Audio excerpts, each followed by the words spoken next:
Good morning, everyone. We're just going to give it a moment to allow everybody to get logged in here, and we'll get started in just a moment.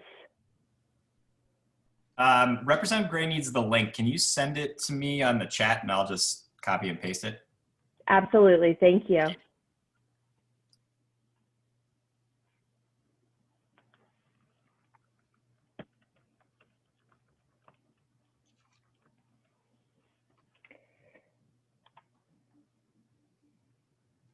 I still see people flooding in, so we're going to give it just a moment, and then I'll kick us off here.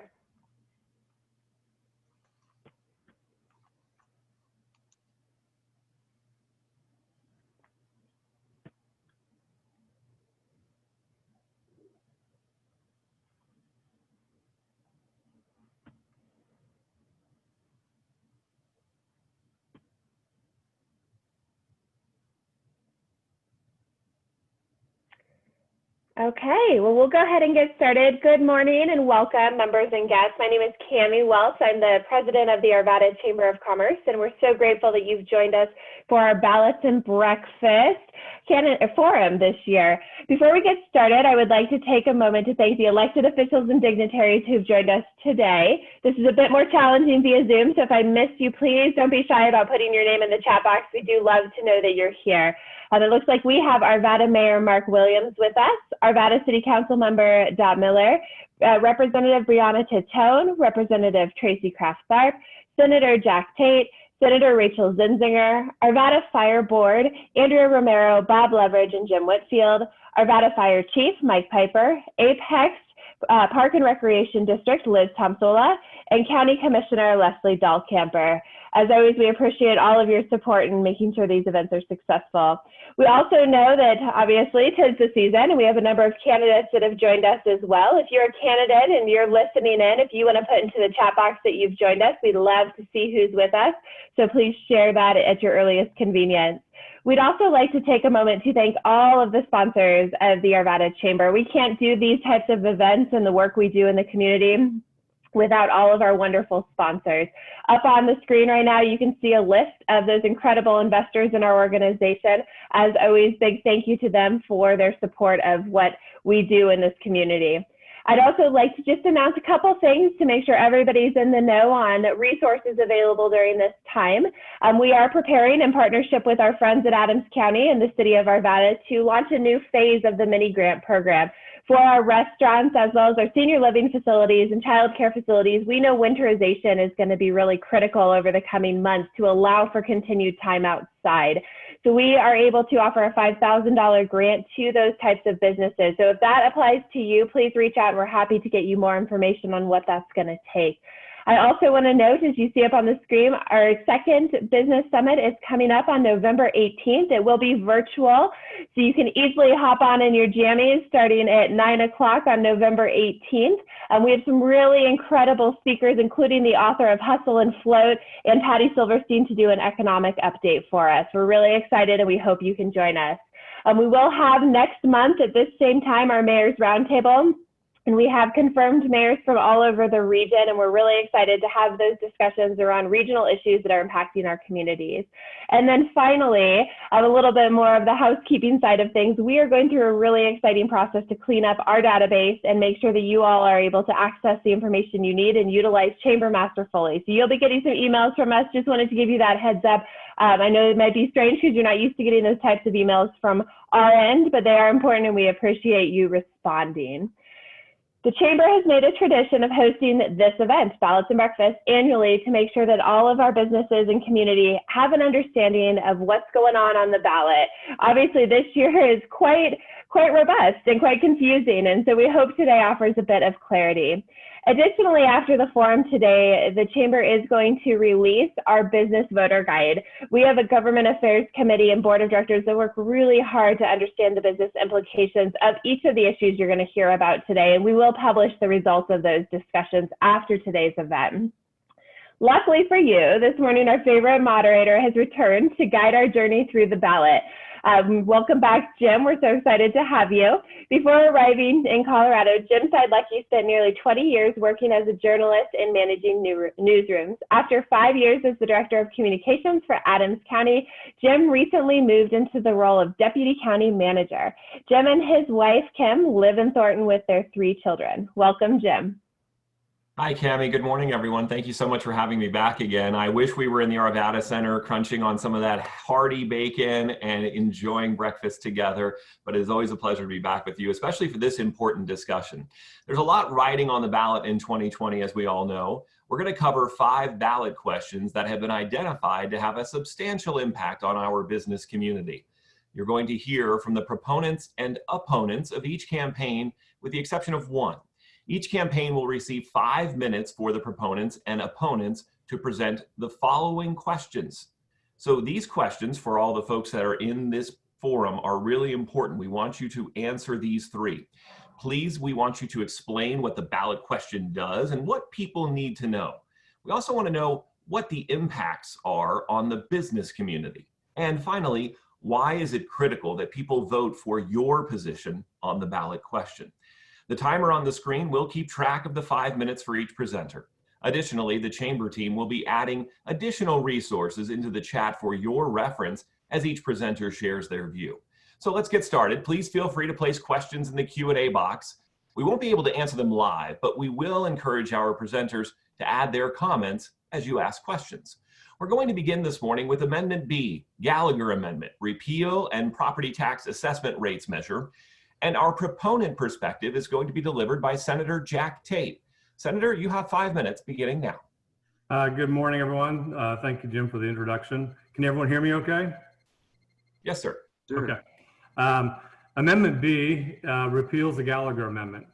Gallagher Amendment is a matter of state property tax policy where the state gets involved in the taxability of properties without actually receiving any property tax revenue.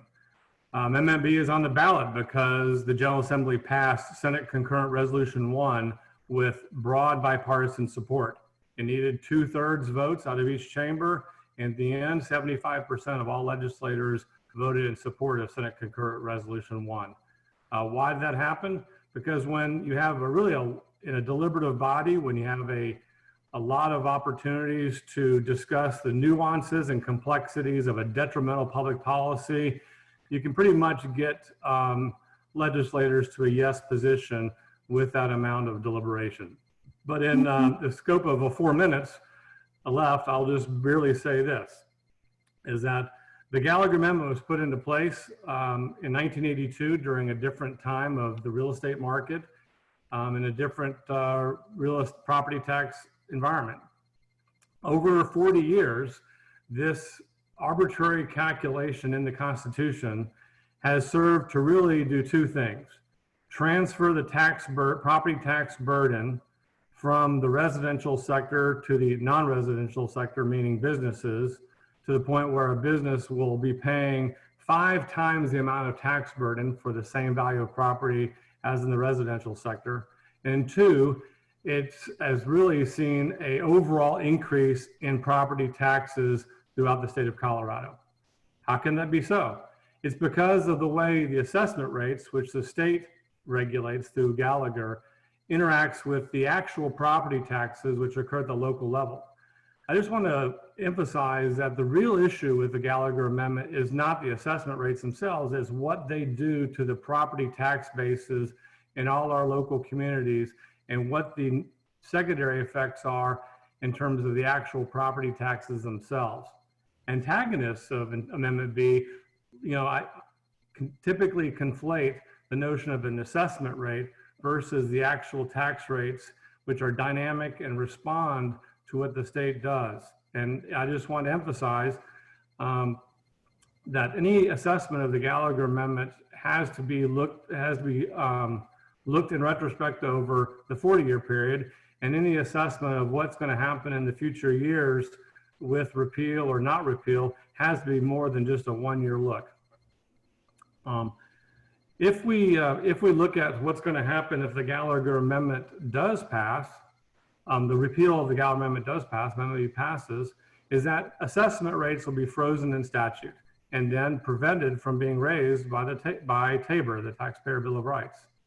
That stability will provide a lot of benefits for budgeters, from local governments to taxing jurisdictions to businesses and job creators who will not be seeing new property tax burdens come at a time in the economy when they can least afford it.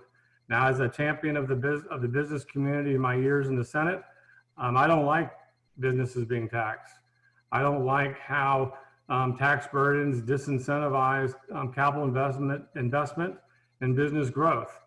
But certainly, I don't want to have catastrophic increases of property tax burdens to the business community in a time where the economy is nowhere near as good as the stock market might indicate, especially in the small business sector, where we're not going to really know how bad it is until next year. One estimate on the Wall Street Journal was that if all small businesses in America had their own stock market, valuations would be down 50%, all the privately held companies. And this policy directly impacts the business community through the tax burden transfer. I'm going to explain real simply in my last 30 seconds how that works. The Gallagher Amendment, through statewide averages without concern for the particularities of a local jurisdiction, will come in and affect the taxability of properties, thus reducing revenue for fire trucks and schools and hospitals of a tax measure already approved by voters. What's the response? Those districts will then have floating mill levies and increased mill levies to respond and make up the revenue. When that happens, there's a net more tax burden, and the tax burden shifted to the business community. That's not sustainable. I really urge all folks concerned with the business community and jobs and entrepreneurs and small businesses to vote in support of Amendment B. Thank you, Jim, for the time, and thank you to Arvada for listening. We appreciate it, Senator Tate. Thank you so much. The opponent perspective is going to be provided by Michael Fields. Michael is from Colorado Rising Action. Good morning to you, Michael. Good morning, everyone. Thanks for having me. I'm missing that bacon too in person, but this is the next best thing, I guess. So thanks for having me. I'm going to talk about a few issues. This one obviously first being Amendment B, and want to make just three simple points. One is that residential property taxes will be higher if this passes. Two, this isn't some big help to businesses because the assessment rate stays at 29%. And three, that the legislature has no plan for what comes next. They have a temporary freeze, no long-term plan. The assessment rate does matter. If on the residential side, next year it would be 5.88%. If this is not repealed, it'll be 7.15% if it is repealed, which means people pay more on the residential side, which impacts homeowners, it impacts people that live in apartments. But I wanted to just focus first on what it means for businesses or the uncertainty around businesses. I think if you look at it, I would have loved to see the assessment rate on the commercial side go down from that 29% to something lower. I think that would have made a lot of sense, especially while we are in a recession and while we're trying to make sure businesses don't see big hits. I think lowering that assessment rate would have made sense. This doesn't do that. It keeps it at 29%. The other thing with business, though, is the uncertainty that comes with this. So once you decouple, split up residential and commercial, there's a chance, I don't think the average person has any idea how much property taxes are for businesses and could think that it's too low. I think there's a great possibility that somebody could go to the ballot and say, you know what? Businesses aren't paying their fair share. They need to pay more. And you could actually end up with higher assessment rates on businesses because of it. You have a lower standard once this is out of the Constitution, 50% of the vote, signatures that only have to go, you don't have to go to all 35 districts. So I think there's a lot of uncertainty. There's obviously a lot of opponents to this that think that business taxes will go down and that will hurt revenue.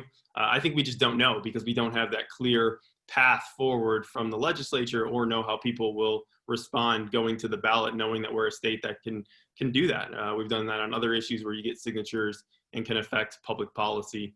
But I do think we have to think about the individual side of this. What those our higher property tax revenue goes up every year. It was up 15% last year. You all see it on your bills.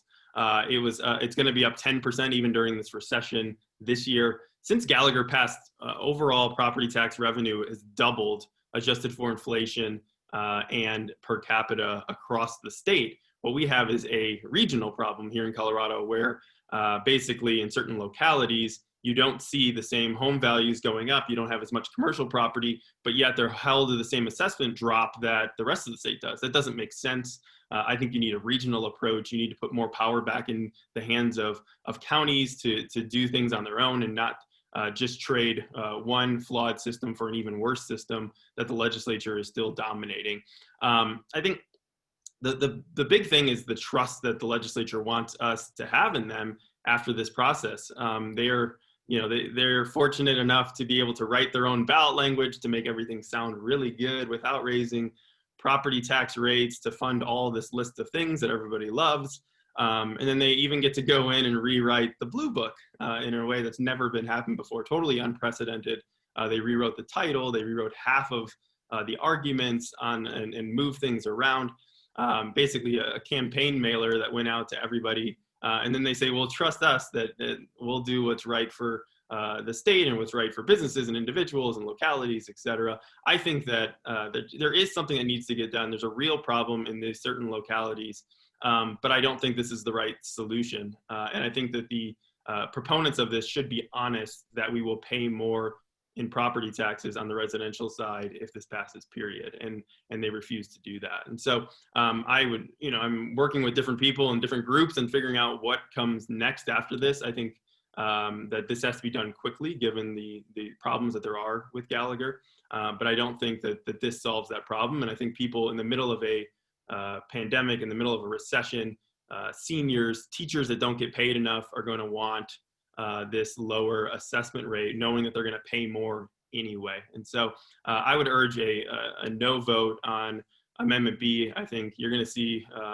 everybody lined up with a bunch of money and groups supporting this, and then it gets to the ballot when people actually vote, and it comes out quite differently. So I think there'll be more work after this, and I appreciate your time listening on this one.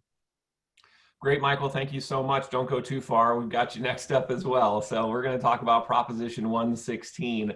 And this proposition would decrease income tax rate from 4.63% to 4.55%. The proponent in this case is Michael Fields. And Michael is hopefully had a drink of coffee or something to refresh. We'll put you on the clock whenever you're ready, Michael. Thank you so much. I'm good to go on this one. I think this is probably in a very complex ballot and very confusing ones. I'll talk about the fee one, which is confusing. Amendment B is confusing. This is as straightforward as it gets. This is a income tax drop from 4.63 to 4.55%. And this is a question of we're in the middle of a recession. Obviously, government's struggling, individuals are struggling. Who should get the $150 million that we're talking about? Governor Pollard campaigned on and has pushed a plan to close some loopholes on businesses, which a lot of which was done in 1420, HB 1420 this last year, about $100 million worth, and then said he wants lower tax rates for everybody in the state across the board to lower those. And so, he's praised this idea and praised the fact that people need more money in their pockets right now. And so it's good to be on the same side as the governor on this one.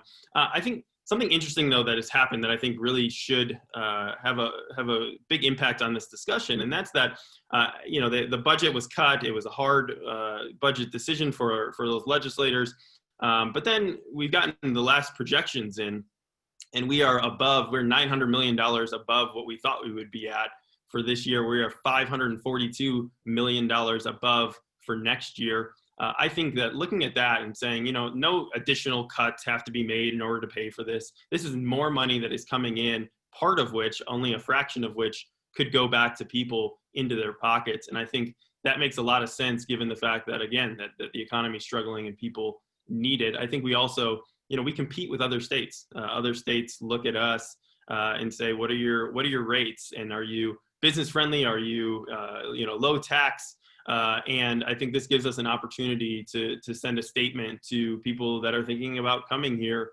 that we will be friendly to, not be a high tax state. I grew up in Illinois, and they're moving in the opposite direction, and people are leaving it. And so I think this is one of those where the philosophy is going to be different. People are going to look and say, look, government needs this right now.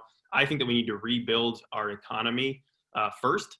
I think that revenue will naturally come back to government as we grow that economy back. And we've already seen that. We've seen that we're above those projections. I think people want to be able to keep some of their hard-earned money. This is one of those ballot issues that's extremely popular.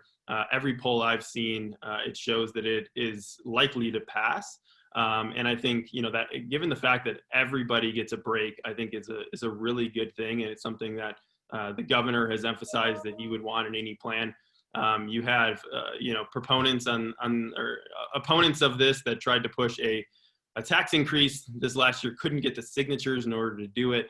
I think people just don't have the appetite for raising taxes right now. But our side was able to get those, 200,000 signatures to get it on. And so this is one of those that, it's up to you. I obviously would want your support on it, but I think everybody knows what it means and what that looks like. And knowing that the state government until the recession has been growing every year, and we'll get into fees a little bit more, but they're finding ways to get more and more of our money. I think it's time that across the board, we get a little bit of it back in our pockets. So thank you.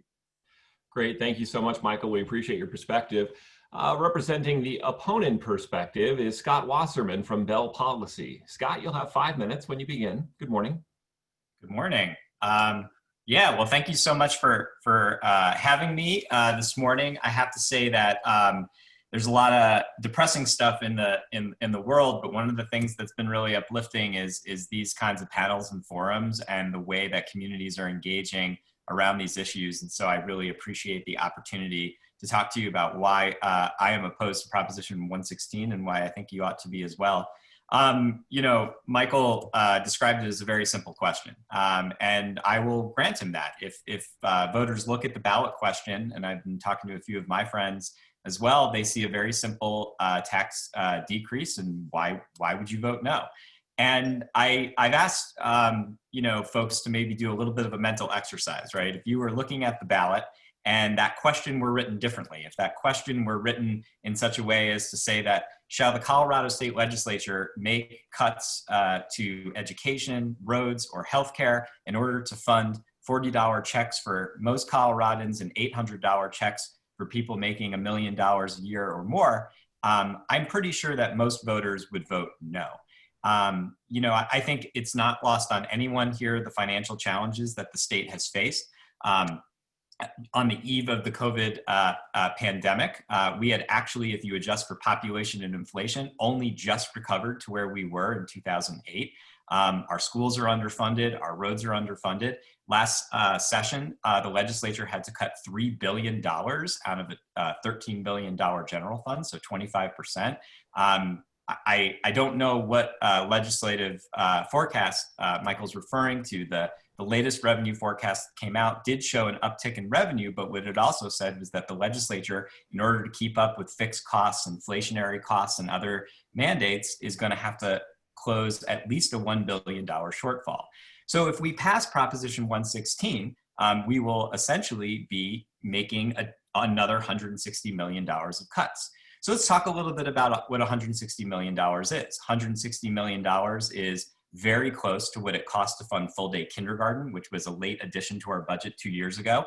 Prior to that, families like mine were paying $300 a month to afford full-day kindergarten.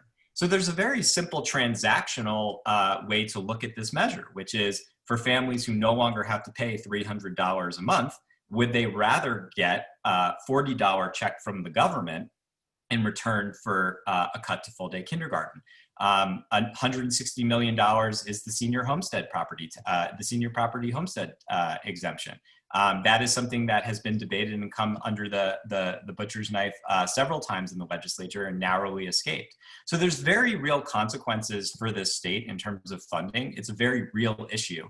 And I guess the other thing that I want to talk a little bit about is that there is a tax equity and tax fairness implication for this as well. I mentioned earlier that most Coloradans will see between $40 and $80 back from this tax cut.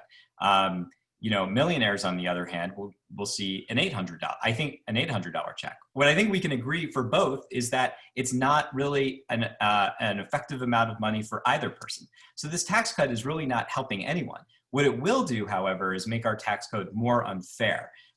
We've seen reports come out from state budget analysts as well as national organizations that have showed that if you look at the total tax burden for the state, that's accounting for income tax, sales tax, property tax, wealthier Coloradans are paying a lesser share of their income as a percentage than low and middle income Coloradans. So I think there's a number of things to consider when you're voting on Proposition 116 that are not immediately apparent when you look at the ballot language. Do we want to make additional cuts to schools, roads, and healthcare? Do we want to make the tax code more unfair?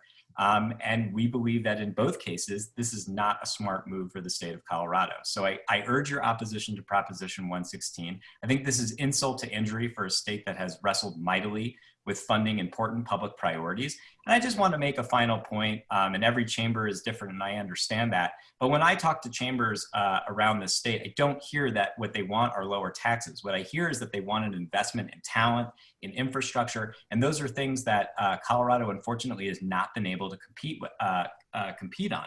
So I also think there's a business case for not further eroding our ability to compete nationally on things like education, transportation, and human services. So thank you for your time, and please oppose Proposition 116.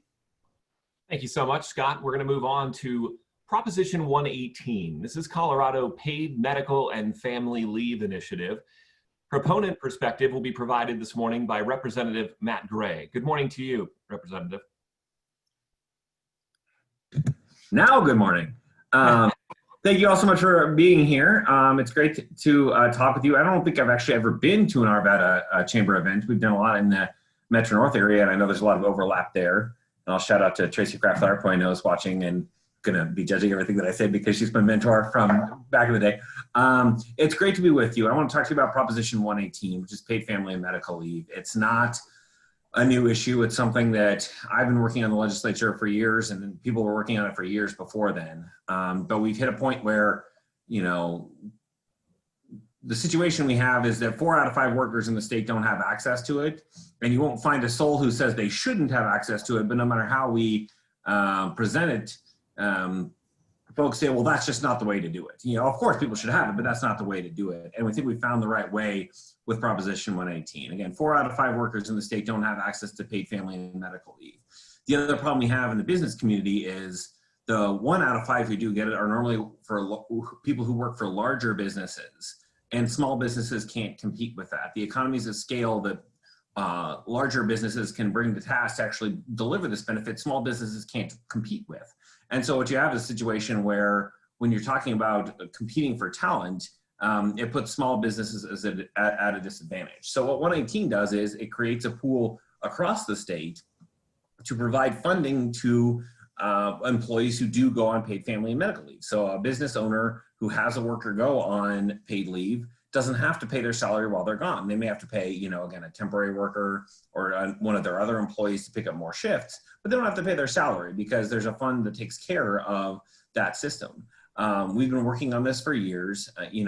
We had a full year-long study and actuarial study about how to structure a system like this. This initiative is designed to one of the more conservative estimates there to fund it. But what it comes down to is about $4 a week for the average worker and the average business owner to pay into that, and then to actually be able to provide this benefit that business owners and folks everywhere from President Trump to the most progressive folks in society and everywhere in between says we should be doing this. This is a way to do it for about $4 a week, and it's not. And so it's really exciting. The campaign has been going very well. We've got a lot of support from a lot of small businesses and folks across the community. But it's a way to actually transition from, we spent years talking about this. It's a way to actually transition from talking about it to actually making it a real thing for, in people's lives. And I don't know much more to say about it. I've been talking about this as an issue for so long that I don't know what much else to say. So I'll yield the rest of my time, but we'd love to have your support. It's going very well right now. And then, my email address is matt@matthewgray.us. If folks have questions, I'm happy to address specific questions. Again, it's a detailed program. And so if folks have specific questions, I've been dealing with a lot of those. I'm happy to answer them, but I don't want to take up too much more of anyone's time. So thanks so much.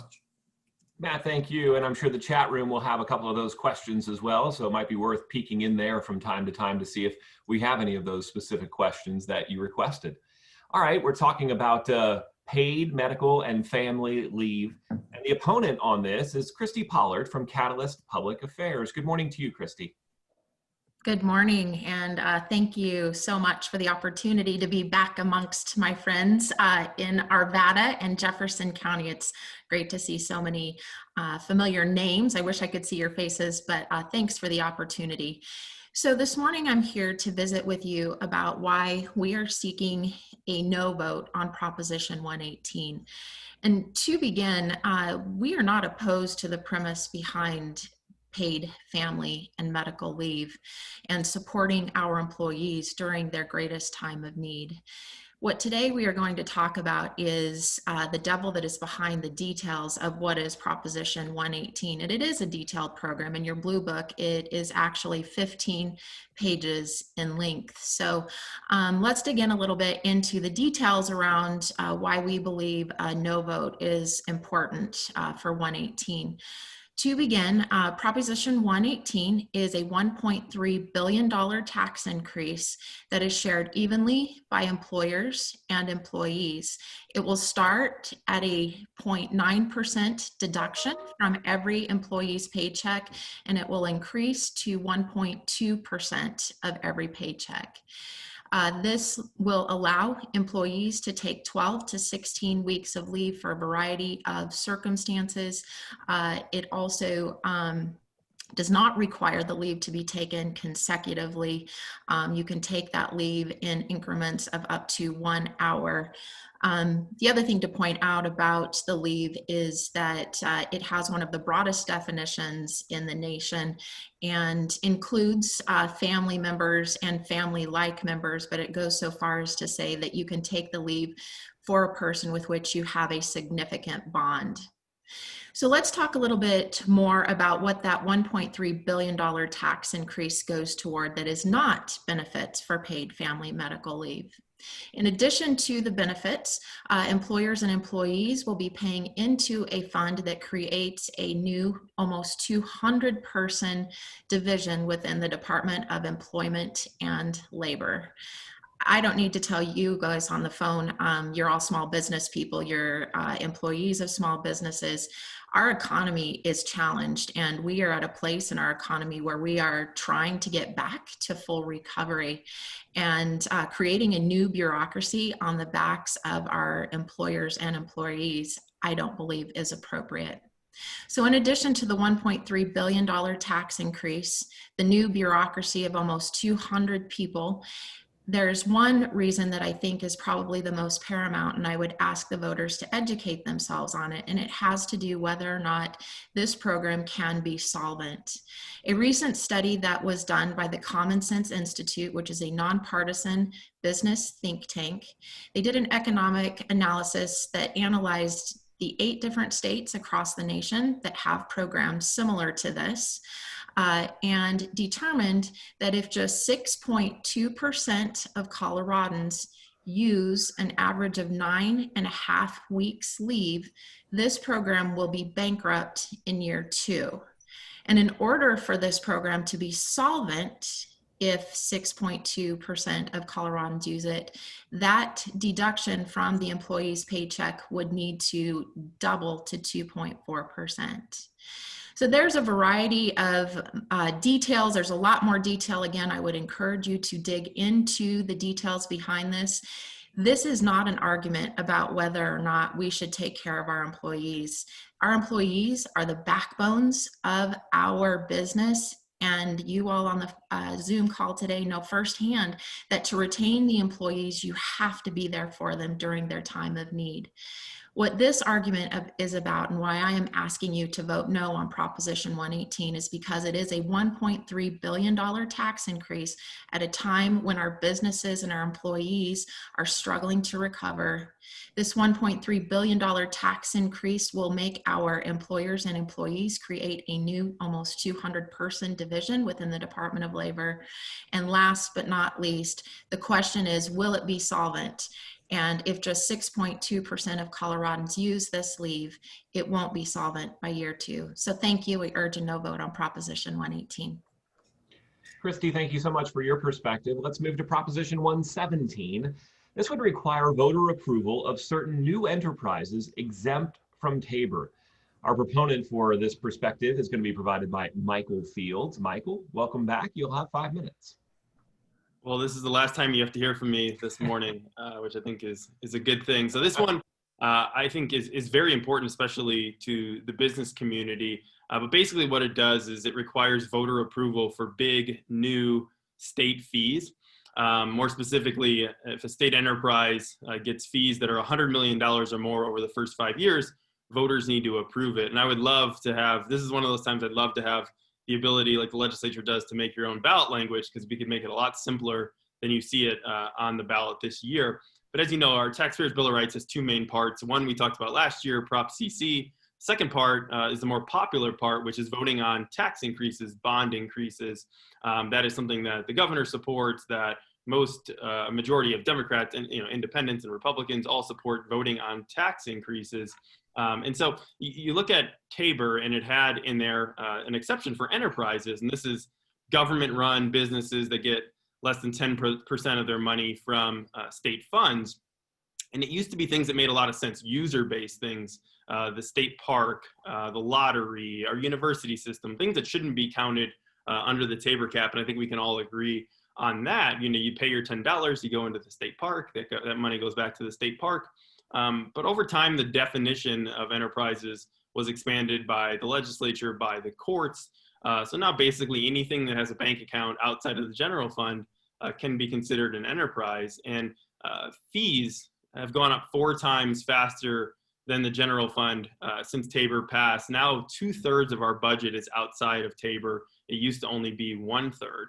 And if you think about the issue you guys just talked about, family leave, for example, family leave was going to go through as an enterprise if they had the votes in order to do it. Obviously, they couldn't get it together, and the governor wanted a different plan, and it ended up on the ballot. I think the ballot is where we should be making that decision. And if this doesn't pass, though, the legislature can just change a few things or not change anything at all and still pass it without voter approval. Last year, they also passed a health insurance affordability enterprise. So this is a fee that they put on hospitals, on 1 million Coloradans' health insurance plans without voter approval. We've moved from things that are user-based to things that you have to have health insurance. It's mandated, and now they're putting a fee on it. And I think the things that are going to come are things like a carbon fee, a gas fee. They're going to basically any sector, any business sector or individuals that the legislature wants to go and target for increased taxes, you just label them fees, create an enterprise, and you can do it. And so I think there is a big movement, and as revenue is not as high as legislators want it to be, as we've done budget cuts, they're going to be looking around. I think, they don't have the tax increase. I don't think the Gallagher repeal is going to pass. And when that happens, they're going to be looking for revenue, and they're going to come to all of us and all the businesses in order to get that revenue. And so the thing that I want to point out too, though, is this doesn't touch anything on the local level. It doesn't touch anything in the past. This is all moving forward. Any big $100 million, $1 billion fees, and we made it over 5 years because legislators like to play games sometimes and say, you know what, we're going to create an enterprise, not fund it for a year or two, and then year 3 it'll be $5 billion or something. And so I think this is one of those that is pretty straightforward. Voting on big fees, I think if people understood it, that they would pass it overwhelmingly. I know that's the case, but given the tough ballot language, this is one that we might have to end up bringing back in future years, especially gaining momentum once the legislature uses enterprises more and more. And so this is one of those that it doesn't seem like it's a big deal today, but when that family leave plan or something else gets put on your business and you don't even have a say in it, I think good ideas people will pass. they pass them on the local level. If there's in the next state park and it makes a lot of sense, people will approve it. So this is simply giving voters more say with big new state fees. Thanks. Thanks so much, Michael. Our opponent for Prop 117 is Scott Wasserman, back from Bell Policy. Thanks again for joining us, Scott. Good to be back with you. Okay, so I think there's a lot of different ways to talk about the implications of Proposition 117. And, you know, first of all, I guess what I would say is that, you know, I don't think it's lost on anybody, particularly in groups like this, that the web of hurdles and obstacles that we've baked into our Constitution and statutes around fiscal policy have made getting the work of the people done even harder. And I think that, you know, just listening to the debate we're having about Amendment B, about the complicated challenges that TABOR in all of its different implications has had on our communities, this isn't working. And what I know, I see both in polling and around the state, is that whether you're a Republican or a Democrat, you're frustrated because you're hearing your elected officials tell you that they would like to fix the problems and challenges before us, but we constantly have to take things to the voters. And while I think that sounds like a very good idea on paper, in practice, I think we all also understand that it is an invitation for lots of money to be pumped into our political system and to politicize rather esoteric and complicated issues. And I think that if we pass Proposition 117, we're going to have more of that. Now, I think TABOR, and I'm no fan of TABOR, but I think that TABOR was quite clear in saying that certain revenues need to be exempted from the arbitrary cap that we have on our general fund. Excellent example of that is the tuition that students pay to public colleges in the state of Colorado. Had we not enterprised tuition payments, which are now at around $11 billion. So recognize that $11 billion out of the $18 billion total that goes to enterprises in our state is tuition to colleges. Had we not enterprised that, then that would have completely eaten up and eclipsed the money in our general fund. We would have had a huge crisis. So enterprises are a really important tool for our legislators. Now, in terms of abuses, I think that, you know, I think this is a solution in search of a problem. There's a very explicit three-part legal test to determine if something in fact can be an enterprise. And if people have concerns around what the legislature is categorizing as an enterprise, they can test that in the courts. I also think it's worth pointing out that there are, you know, a fee is something that not everyone pays by definition. It is paid by the user. You know, a great example of this, you know, I've been talking about is like the petroleum storage fund, right? Which is something that would absolutely fall under Proposition 118. Has collected over $100 million over 5 years. And this is a fund that people involved in the transport and storage of petroleum use to clean up neglected storage sites, right? So imagine that going to the ballot. I think all of us can imagine the kinds of money that would flow into our elections. I'm quite sure that the oil and gas industry would rather not pay this user fee. So what I see with Proposition 118, beyond its confusing language, and I think that in and of itself is commentary on what voters are being asked to vote on in the future, but what I see is an invitation for various industries to come in, politicize the process, and avoid paying fees that we need in order to you know, make sure that Colorado is a safe place to do business and live, right? I think the last thing that I would point out is that just think about our challenges that we've got coming up, right? Transportation, it's not as simple, and I think Michael is making it sound like tomorrow the legislature would define the gas fee, the gas tax as a gas fee. In point of fact, there are much more complicated solutions being worked out. And I think a great example of this, and I've got 52 seconds to try to explain this, just think for a second about like the use of like, you know, Uber and Lyft and Amazon of our transportation infrastructure, right?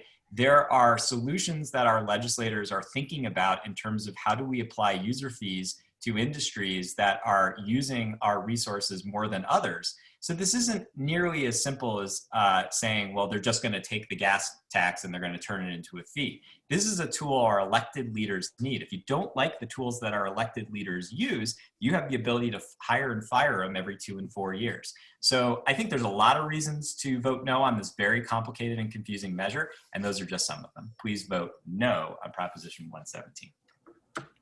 Scott, thank you so much. We appreciate it. We're on to our final proposition of the morning, and this is Prop 113, the National Popular Vote Interstate Compact Referendum. Our first is going to be former Representative Joe Miklosi. Joe is going to be the proponent for this, and good morning to you, Joe. You'll have 5 minutes to present your side. Chairman, thanks for Nevada Chamber of Commerce. At its core, Proposition 113 is based on the simple premise that the most votes should win for the presidency of the United States, and that every vote should count equally, regardless of your political party membership or what state you reside in. The National Popular Vote is an agreement between the states, of which Colorado is a current member, to award their respective electoral college votes to the presidential candidate who receives the highest national popular vote in all 50 states, while still preserving and improving the electoral college. The problem is that 5 out of 45 presidents, or 11%, have actually won the national popular vote without winning the election. The second, more difficult problem is that a small number of swing states, of which Colorado is no longer, swing states like Florida and Wisconsin, receive billions of dollars of additional federal grant funds and wield way too much political and public policy influence. At its core, the national popular vote makes sure that one person equals one vote. The actual ballot language reads, "Shall the act of the General Assembly be approved, an act concerning adoption of an agreement between the states to elect the President of the United States by national popular vote." To date, 15 rural, medium, and large states and the District of Columbia have joined this agreement with a total of 196 electoral college votes. So we're about 2/3 complete. We need about 6 or 7 more states to join the agreement to reach that magic number of 270 electoral college votes, which is the number needed to win the White House. And this agreement is anticipated to be ready in the 2024 presidential election, but it's important that Colorado remain in the compact, and that's why we're encouraging a yes vote on Prop 113. This is a very interesting discussion about the constitutionality. The Constitution is clear. Article 2, Section 1 of the United States Constitution gives each state complete and plenary control to appoint electors as the state legislature shall decide. And there's been 6 major United States Supreme Court decisions that have confirmed the state's rights to control this electoral college process and enter into an agreement between the states. You may be surprised to find out that at one time in their political career, folks like Newt Gingrich, Bernie Sanders, Howard Dean, Bob Dole, Tom Tancredo, and even President Donald Trump have endorsed national popular vote. Nationwide, over 3,400 Republican and Democratic state legislators, and then the 9 former chairwomen and chairmen of ALEC, the American Legislative Exchange Council, have all endorsed national popular vote, as has the local and National League of Women Voters and the NAACP. Here in Colorado, over 200 elected officials from Gunnison to Pueblo to Adams County and organizations have endorsed Proposition 113. I want to spend just the last couple minutes talking about the 2 biggest mythologies that the opponents rise. Number one is that they think the Electoral College was created to protect small states and that this will make cities more dominant. You may be surprised to know that the 100 largest cities in the United States, of which Colorado Springs is ranked 42, only comprise 17% of the population in the United States of America, and they vote 60% Democratic and 40% Republican. Rural communities, like a small town in Michigan I was raised in with about 5,000 people, rural communities also make up 17% of the population and vote 60% Republican and 40% Democratic and equal out the 100 largest cities. Where do the other 66% of the people live? In the suburbs, in Jefferson, Arapahoe, Adams County, and suburbs like that throughout the country. And they vote 50-50 Republican Democratic. You don't win the White House unless you appeal to the middle voters in the suburbs. The second myth you'll hear is that we're giving our electoral college votes to California. And it's quite ridiculous because under the current model, California has about a 12% influence Under the national popular vote model, which preserves electoral college, it actually shrinks to 11%. And I really believe sometimes opponents use divisive language to divide us. We're the United States of America, and every vote should count equally. In regard to the business impact, I am tired of Florida and Wisconsin and about 4 other states wielding way too much influence on both Democratic and Republican presidential campaigns. Wouldn't it be great if we actually had a campaign throughout the entire country and listened to business interests? One last interesting stat, we're a purple country. Every Democratic president has received 828 million votes from 1928 to 2016. Every Republican candidate from 1928 to 2016 has received 828 million votes. Let's let the best ideas win. Please vote yes on 113, and thank you so much for your time. All right, thank you, former Representative Joe Miklosi, for that perspective. Our final perspective of the day is the opponent for Proposition 113, and former Representative Frank McNulty is joining us with that. Good morning to you. Good morning. Thank you for having me, and I'm pleased to have the chance to visit about our No on 113 effort.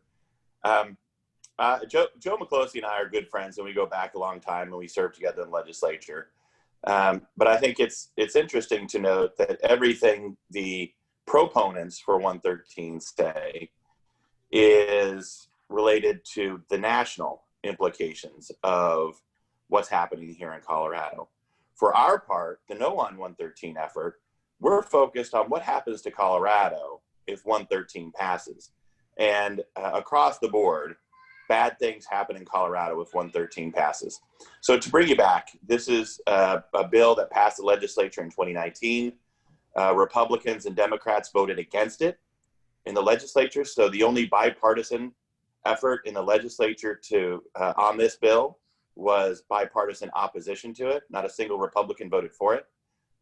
Was passed by the House, the Senate, signed into law by the governor.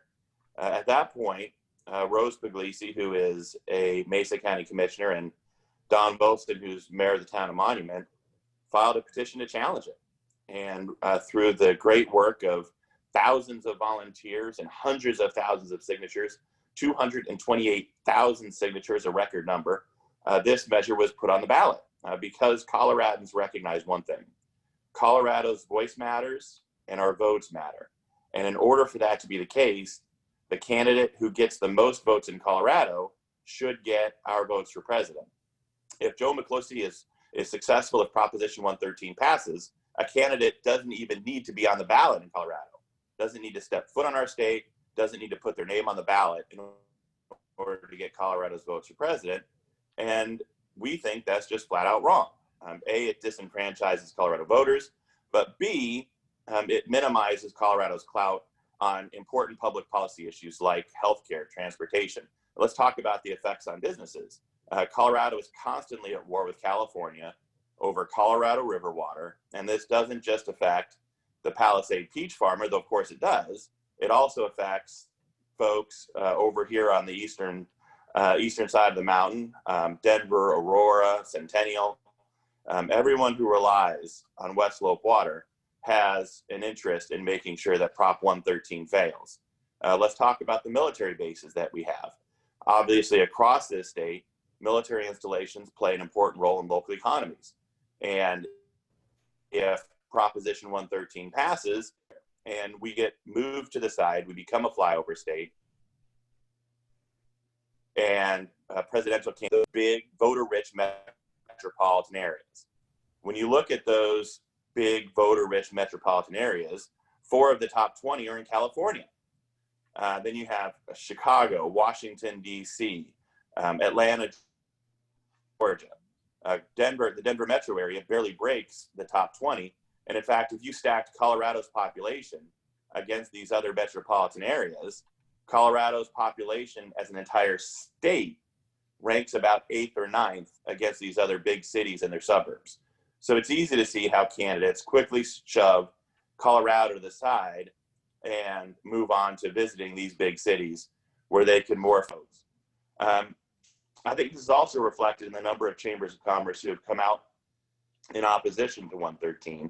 Denver Metro Chamber, Denver Economic Development Corporation, Colorado Springs Chamber, Pueblo Chamber, Grand Junction Chamber, Alamosa Chamber.